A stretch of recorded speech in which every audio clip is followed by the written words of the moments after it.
नमस्कार मित्रांनो, आमच्या चॅनलवर नवीन असाल तर चॅनलला नक्की सबस्क्राईब करा, म्हणजे तुम्हाला मालिकेचे नवनवीन एपिसोड सर्वात अगोदर पाहायला मिळतील. तर तुला शिकवीन चांगलाच धडा या मालिकेमध्ये काय घडलं ते आपण बघणार आहोत. या मालिकेमध्ये असा काही एपिसोड बघणार आहोत की अक्षरा अधिपतीसाठी पत्र लिहित असते, हमखास पत्र लिहित असते आणि पत्रात म्हणत असते, अधिपती मी तुम्हाला जेव्हा भेटली तेव्हापासून मला तुम्ही कधीच आवडले नाही, पण जेव्हा मला सत्य आणि वास्तवमधला फरक कळला, म्हणजे जेव्हा तुम्ही त्या गुंडांना मारत होते मला तुमची किडस यायची, पण जेव्हा मला कळलं की तुम्ही त्या गुंडांना का मारत होते, त्या एका मुलीला त्यांनी छेड काढली होती म्हणून तुम्ही त्या गुंडांना मारत होते, तेव्हा मला कळलं, तर तेव्हा मला तुमचा अभिमान वाटला. असं तो अक्षरा हसत हसत लिहित असते. आणि मी तुमच्या प्रेमात पळत गेली आणि हळूहळू तुमचे चांगले गुण मला कळत गेले. तर अक्षरा ही पत्रात सर्व लिहित असते. पण अधिपती सत्यात आता तुम्ही भुवनेश्वरी मॅडमची बाजू तुम्हाला समजू येत नाही आहे, त्या तुमच्याशी कशा वागत आहे आणि त्यांचं खरं रूप काय हे तुम्हाला कळत नाही आहे. तुम्ही सत्याला दूर लोटलेलं आहे आणि सत्याला दूर लोटून तुम्ही वास्तवाला पकडलेला आहे. तुम्ही वास्तवाची जाणीव करून घेतलेली आहे, पण सत्य काय आहे तुम्ही डोळ्याला झाकून ठेवलेलं आहे. तुम्ही हे कधी डोळ्यावरची पट्टी काढणार आणि भुवनेश्वरी मॅडमचा खरा चेहरा तुम्हाला कसा करणार, असं ती पत्रात लिहित असते. आणि म्हणजे अधिपतीला टोचण्या लायक असे ती शब्द लिहित असते. इकडे अधिपती पण डायरी घेऊन अक्षरासाठी काही ना काही लिहित असतो आणि बोलतो की मॅडम, मास्तरीन बाई, तुम्ही आमच्यासाठी गुरु आहात. हो, तुम्ही कुठे गेला, तुम्ही आमच्यासाठी खूप मोठे गुरु आहात. आणि तो अक्षरासाठी एक प्रेमळ मन म्हणत असतो.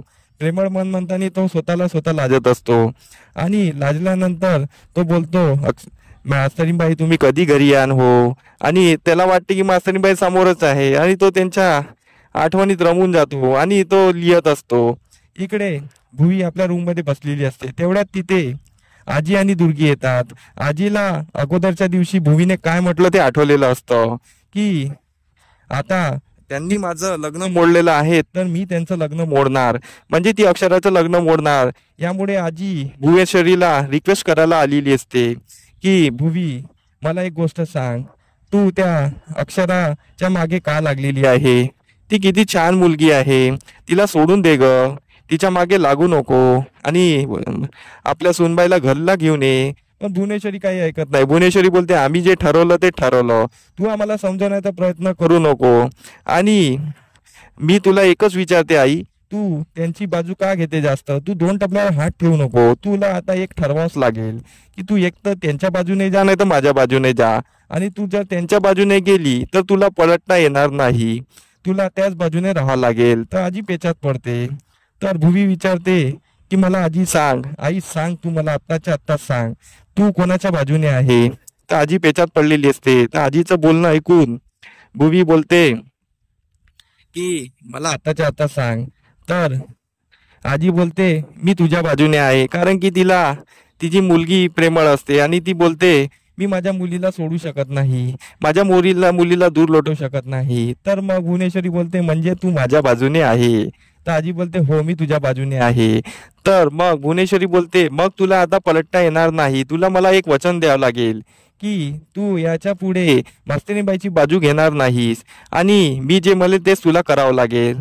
तर आजी हो बोलते. आणि कारण की आजी तिच्या मुलीला सोडू शकत नाही, पण ती अक्षराला पण दूर लोटू शकत नाही, पण ती खूपच पेचात असते, पण ती आपल्या मुलीसाठी तिला होकार देते.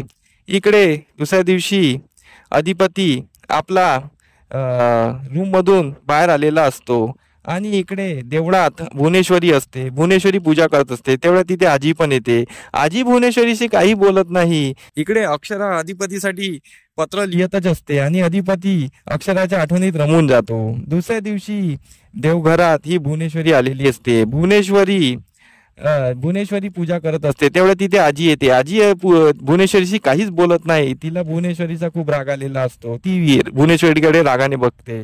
पण भुवनेश्वरीला हसू येतं, आई तू काय करती आहे, अधिपती आले की नाही? तेवढा तिथे अधिपती येतो. अधिपती बोलतो, आई साहेब काय करता आहेत? तर भुवनेश्वरी बोलते, चला आपण गरमागरम चाय घेऊया.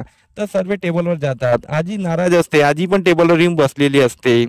तर इकडे भुवनेश्वरी चाय मागवते. तर भुवनेश्वरी आईलाही बोलते, आई चाय घेतेस का? तिला मस्का मारत असते. पण आजी काही बोलत नाही, नको बोलते अशी. तर इकडे अधिपती बोलतो, आजी कसला राग आलाय ग, माझ्यासाठी कोणाचा कॉल वगैरे आला होता का? तर आजी बोलतच असते. तर आजीला भुवनेश्वरीचे शब्द आठवतात आणि बोलतात की की नाही नाही नाही, कोणाचाच कॉल आलेला नाही आहे, मला फक्त खाशी आलेली होती, मला खोकला आला होता म्हणून मी थांबले मधातच. तर अधिपती हो का, हे घे पाणी घे आणि शांत बस जरा.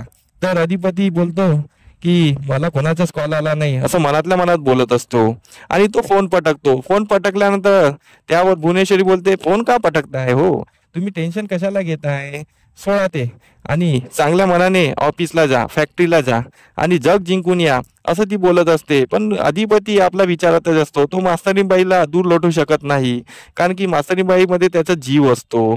तर अधिपतीला हे कळलेलं असतं की मास्तरीबाईशिवाय ते राहू शकत नाही. आता आपल्याला समोरील भागात हेच पाहणं रंजक ठरणार आहे की अधिपतीला अक्षरा ही खरोखर सांगणार आहे का.